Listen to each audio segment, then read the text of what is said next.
ଦେଖନ୍ତୁ ରାଷ୍ଟ୍ରପତି ଟ୍ରମ୍ପ 25% ଆଗରୁ ଆମ ଉପରେ ଟରିଫ୍ ଲଗାଇଥିଲେ ଏବଂ ବର୍ତ୍ତମାନ କାଲି ପୁଣି ତାକୁ ଆଉ 25% ପେନାଲ୍ଟି ଲଗାଇଛନ୍ତି। ତ ଟୋଟାଲ୍ ଟରିଫ୍ ଆମ ଉପରେ 50% ହେଇଗଲା। ତ ବର୍ତ୍ତମାନ ସେ 21 ଦିନର ସମୟ ଦେଇଛନ୍ତି। 21 ଦିନ ପରେ ସେଇଟା ଆପ୍ଲିକେବୁଲ୍ ହେବ। କିନ୍ତୁ ଆମର ଯଦି ଏଇଟା ଆପ୍ଲିକେବୁଲ୍ ହୁଏ ତାହେଲେ ନିଶ୍ଚିତ ଭାବରେ for the time being in the shirt run रे आमर जो एक्सपोर्ट्स यूएस को होता तो निश्चित भाव एफेक्ट हम बेसिकली आप देखिले आमर इंडिया रो मेजर एक्सपोर्ट हुए pharmaceuticals, gems jewellery, apparel, textile, auto components, seafood एगुड़ा है स्टील एंड एल्यूमिनियम सेक्टर रो सेते हुए नहीं बट किसी अनुसार almost less than 10% of the total production आमर यूएस को एक्सपोर्ट हुए। तेणु यहाँ जदि आप टरिफटा एप्लिकेबल हम ताहले आमर जो एक्सपोर्ट हम सेटा आपणकर सेठी कॉम्पिटिटिव हम नहीं।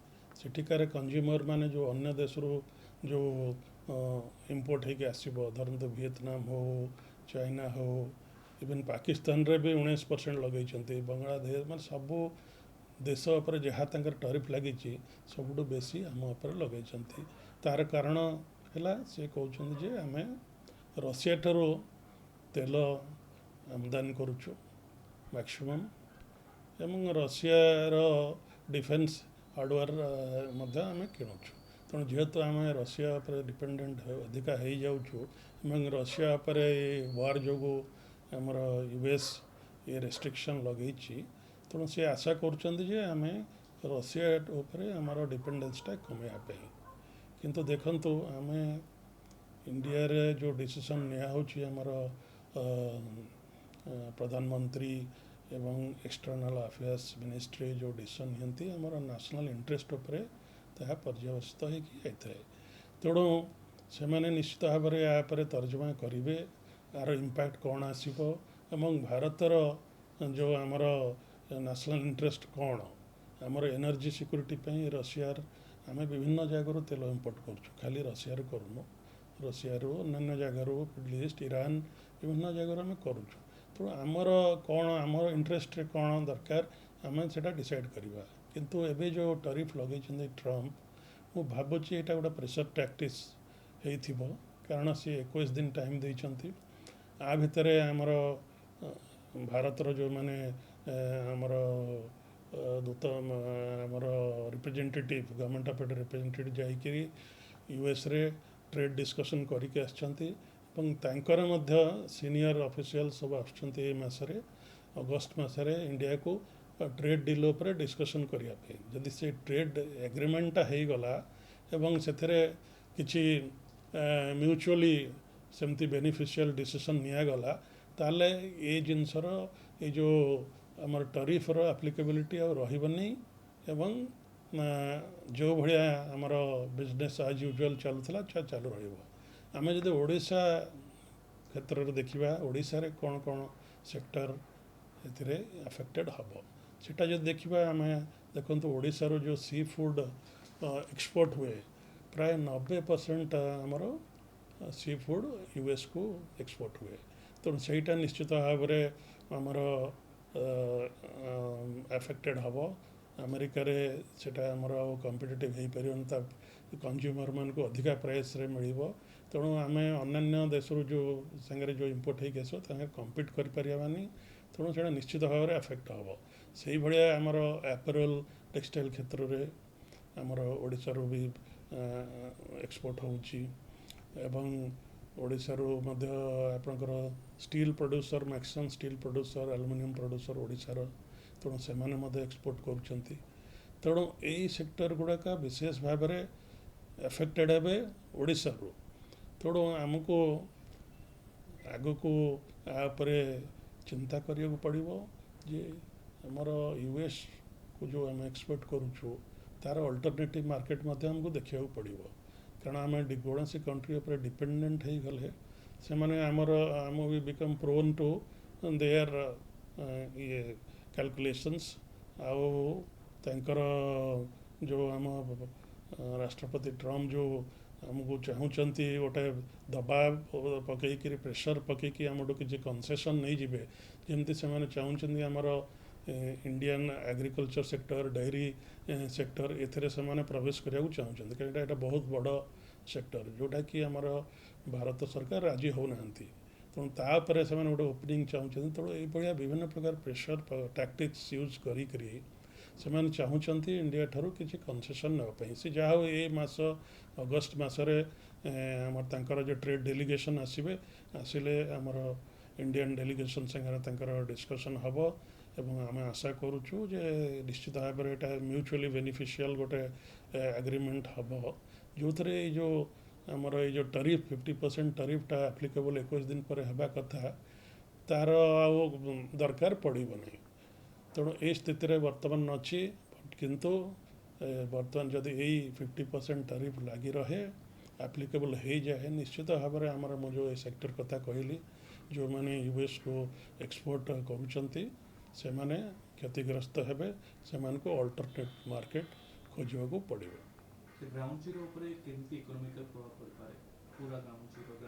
नहीं ग्रासरूट उपर सेमती खास देखु India is a very resilient economy Indian domestic market is very strong आमर जो इंफ्रास्ट्रक्चर स्पेंडिंग हो गवर्नमेंट स्पेंडिंग हो स्टील कंजम्पशन आयरन कंजम्पशन अन्य आमर लोक संख्या एते एवं ता सहित आमर डेमोग्राफिक डिमांड जोटा कि आमर युव वर्ग बहुत अधिका तेणु आमर so much of consumer we have तेणु समस्त चाहते इंडिया मार्केट को से माने एक्सेस करेंगे तेणु आमर जेहेतु डोमेस्टिक मार्केटा स्ट्रांग अच्छी आहरी बहुत पोटेंशियल अच्छी डोमेस्टिक मार्केट रे तेणु आमर जो इंडस्ट्री सर्विसेज सेक्टर से माने मेजॉरिटी डोमेस्टिक मार्केट को कैटर करती बाकी जो सरप्लस से माने एक्सपोर्ट करती तेणु एक्सपोर्टा for the time being short term रे अफेक्टेड हम किंतु इंडिया ऊपर इंडिया गोटे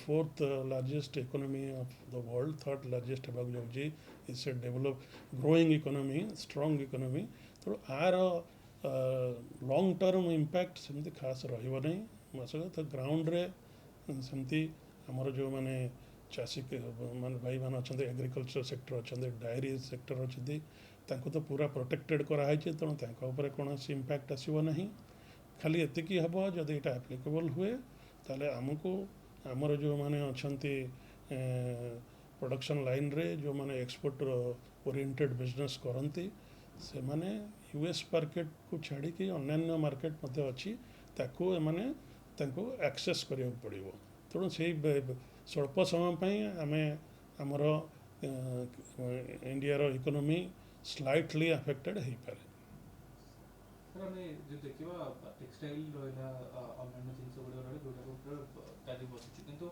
मोबाइल फोन कि औषध उपर टैरिफ बसुची शुणु आपण तार कारण है अलग कारण आमर इंडिया रू यूएस को एवं अन्य देश को जो फार्मास्यूटिकल एक्सपोर्ट होची माने आपणकर 60 बाय वॉल्यूम जो देखिए 60% आमर जो प्रोडक्शन से यूएस को माने एक्सपोर्ट होची तेणु यूएस इकोनॉमी आमर फार्मास्यूटिकल उपर डिपेंडेंट आमर औषध कंपनी उपर डिपेंडेंट कारण मान चीप आउ क्वालिटी जो फार्मास्यूटिकल्स और मेडिसिन्स आमर भारत रू आमर one of the biggest producer of pharmaceutical तेणु से गुड़ा एक्सपोर्ट हुए जहाँ को चीप रेट रे आमर अमेरिकार जो माने कस्टमर अच्छा पेसेंट अच्छा से माने अवेलेबल करती तेणु सहीटा को जदि माने टैरिफ को आनीदेवे तो इमिडिएटली अमेरिकार जो माने कंज्यूमर अच्छा जो पेसेंट मैंने अच्छा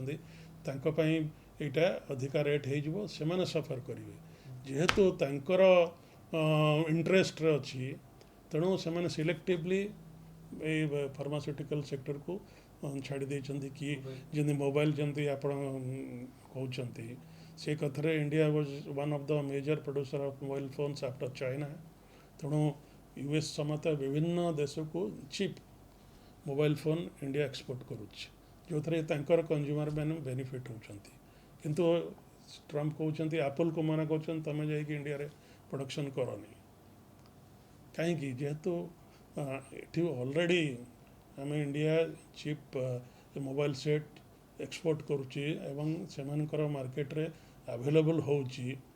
ତେଣୁ ସେମାନେ ସେ ଆପଣଙ୍କର ମୋବାଇଲ ଫୋନ୍ ଏକ୍ସପୋର୍ଟ ହେଉ ଆପଣଙ୍କର ମେଡ଼ିସିନ ଏକ୍ସପୋର୍ଟକୁ ହେଉ ତାଙ୍କୁ ଛୁଇଁ ନାହାନ୍ତି because it is on their interest. ତେଣୁ ସେମାନେ ଟ୍ରମ୍ପ ତାଙ୍କର ଯେଉଁ ଆମେରିକା ଫାର୍ଷ୍ଟ କହିଥିଲେ ସିଏ ଦେଖୁଛନ୍ତି ଯେଉଁଥିରେ ତାଙ୍କର ଲୋକମାନଙ୍କର ସିଟିଜେନ୍ ମାନଙ୍କର ଇଣ୍ଟରେଷ୍ଟ ଅଛି, ଯେଉଁଟା ତାଙ୍କ ନ୍ୟାସନାଲ୍ ଇଣ୍ଟରେଷ୍ଟରେ ଅଛି ତାକୁ ସିଏ ପ୍ରୋଟେକ୍ଟ କରୁଛନ୍ତି, ତାଙ୍କ ଉପରେ କୌଣସି ଟରିଫ୍ ବସୁନାହାନ୍ତି। ସେଇ ପରିପ୍ରେକ୍ଷୀରେ ଆମେ ମଧ୍ୟ ଇଣ୍ଡିଆ ମଧ୍ୟ ଭାରତ ମଧ୍ୟ ଦେଖିବାର ଅଛି ଯେ ଆମର ନ୍ୟାସନାଲ୍ ଇଣ୍ଟରେଷ୍ଟରେ କ'ଣ। ଆମର ହେଲା ଆମକୁ ଏନର୍ଜି ସିକ୍ୟୁରିଟି ଦରକାର। ଏତେ ଲୋକ ସଂଖ୍ୟା 140 କୋଟି ଲୋକ, ତାଙ୍କ ପାଇଁ ଆମର ଏନର୍ଜି ସିକ୍ୟୁରିଟି ଦରକାର। ସେଇଟା ଆସିବ ଇଣ୍ଡିଆରେ ତ ସେଠି ସେ ଭଳିଆ ପ୍ରଡ଼କ୍ଟ ହେଉନି। ତେଣୁ ସେମାନେ ବିଭିନ୍ନ ଜାଗାରୁ ସେଇଟା ସୋର୍ସିଂ କରିବେ। କୌଣସି ଦେଶ ଗୋଟିଏ ପର୍ଟିକୁଲାର ଦେଶ ଉପରେ ଡିପେଣ୍ଡେଣ୍ଟ ହୁଏନି।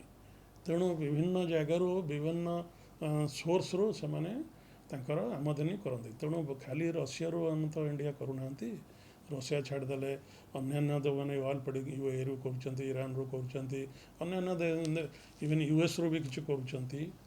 ତେଣୁ ୟୁଏସ୍ ମଧ୍ୟ ରଷିଆରୁ ତାଙ୍କର ଇମ୍ପୋର୍ଟ କରୁଛନ୍ତି, ତାଙ୍କର ଯେଉଁ ୟୁରାନିୟମ୍ ଇମ୍ପୋର୍ଟ କରୁଛନ୍ତି, ଅନ୍ୟ କୌଣସି ଯେଉଁ ପ୍ୟାନେଡ଼ିୟମ୍ ଇମ୍ପୋର୍ଟ କରୁଛନ୍ତି, ଅନ୍ୟାନ୍ୟ ଯେଉଁଗୁଡ଼ା ତାଙ୍କର ଦରକାର ତାଙ୍କ ପାଖରେ ନାହିଁ ରଷିଆରେ ଆଭେଲେବଲ୍ ଅଛି। ଚାଇନାରୁ ସେମାନେ ରେୟାର ଅର୍ଥ ଇମ୍ପୋର୍ଟ କରୁଛନ୍ତି। ତେଣୁ ତାଙ୍କର ଯେଉଁଟା ଦରକାର ସେମାନେ ନିଜର ନ୍ୟାସନାଲ୍ ଇଣ୍ଟରେଷ୍ଟରେ କାମ କରୁଛନ୍ତି ଆଉ ସେଇ ସେକ୍ଟର ଗୁଡ଼ାକୁ ଛୁଉଁନାହାନ୍ତି। କିନ୍ତୁ ଯେଉଁଗୁଡ଼ା ଆମ ପାଇଁ ଯେଉଁଟା ଦରକାର ସେଇଭଳି ଆମ ପାଇଁ ଆମର ଏନର୍ଜି ସିକ୍ୟୁରିଟି ଦରକାର। ଆମକୁ ତେଲ ଯେହେତୁ ଆମ ଦେଶରେ ପ୍ରଡ୍ୟୁସ୍ ହେଉନାହିଁ, ଆମକୁ ବିଭିନ୍ନ ସୋର୍ସ ଦରକାର।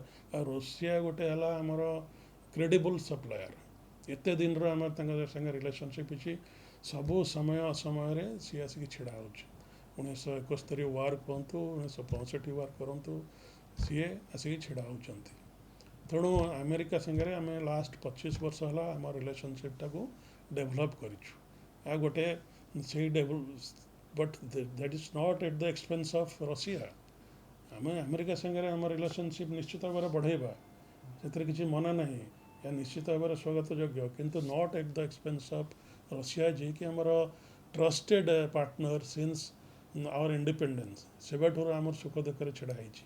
ତେଣୁ ଆମେ ତାଙ୍କଠାରୁ ଆମର ଜରୁରୀ ଅନୁସାରେ ଆମେ ତେଲ ନେଉଛୁ, ଆମର ଡିଫେନ୍ସ ଇକ୍ୱିପମେଣ୍ଟ ନେଉଛୁ, ଆମର ଫାଇଟର ପ୍ଲେନ୍ ନେଉଛୁ।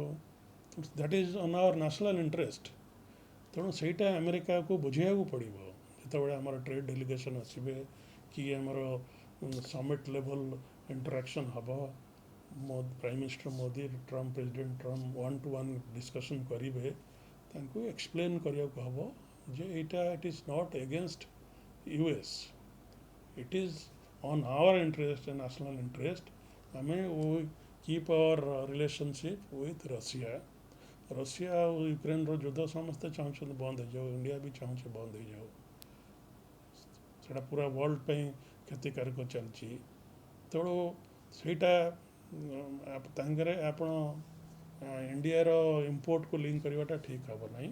ତେଣୁ ମୁଁ ଭାବୁଛି ନିଶ୍ଚିତ ଭାବରେ ଆମର ଯେଉଁ ଉଚ୍ଚସ୍ତରୀୟ ଡିସ୍କସନ୍ ହେବ, ଟ୍ରେଡ୍ ଡେଲିଗେସନ୍ ଆସିବେ ଏବଂ ପ୍ରଧାନମନ୍ତ୍ରୀ ରାଷ୍ଟ୍ରପତି ପ୍ରମୁଖ ସହିତ 1-to-1 ଡିସ୍କସନ୍ ହେବ। ସେଥିରେ ଆମ ଏକ୍ସପ୍ଲେନ୍ କରାଯିବ ତାଙ୍କୁ ଆମର କ'ଣ ନ୍ୟାସନାଲ୍ ଇଣ୍ଟରେଷ୍ଟ ଅଛି, କ'ଣ ଆମର ରିକ୍ୱାରମେଣ୍ଟ ଅଛି। ତେଣୁ ମ୍ୟୁଚୁଆଲି ବେନିଫିସିଆଲ୍ ଗୋଟେ ଆଗ୍ରିମେଣ୍ଟ ହେବ, ଯେଉଁଥିରେ ତାଙ୍କର ବି କିଛି କନସର୍ନକୁ ଆମେ ଆସୁଏଜ୍ କରିବା, ଆମର ବି ଯେଉଁ ରିକ୍ୱାରମେଣ୍ଟ ଅଛି ତାଙ୍କୁ ମଧ୍ୟ ଆମେରିକା ଯେମିତି ମାନିବ। ଏଇଭଳିଆ ପରିସ୍ଥିତି ମୁଁ ଆଶା କରୁଛି ଯେ ଆଗକୁ ହେବ ଏବଂ ଏଇ ଯେଉଁ 50% ଟରିଫ୍ ଲାଗିଛି ତା'ର ଲଙ୍ଗ୍ ଷ୍ଟାଣ୍ଡିଂ ଯେଉଁ ଇଫେକ୍ଟଟା ରହିବ ନାହିଁ।